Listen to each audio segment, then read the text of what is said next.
मैं अपना ये जो लिखा हुआ मेरी तकरीर है इसको पढ़ा हुआ ही तस्वुर किया जाए तो बेहतर होगा।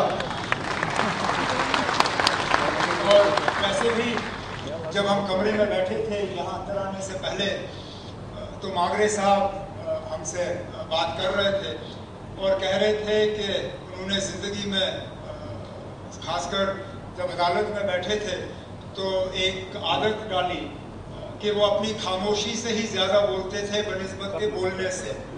तो उनके किताब में से एक पन्ना जो है चोरी करके मैं भी खामोशी से ही ज़्यादा इजहार करूँगा बनिस्बत के।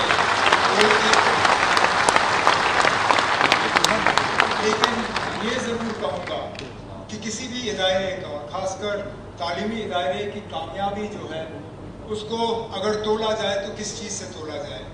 दो ही चीज़ हैं, एक तो रिसर्च के ज़रिए जो पेपर्स वहाँ से छपती हैं वो, और दूसरा उस तालीमी इदारे के एलुमनाई की कामयाबी कितनी रहती है उससे।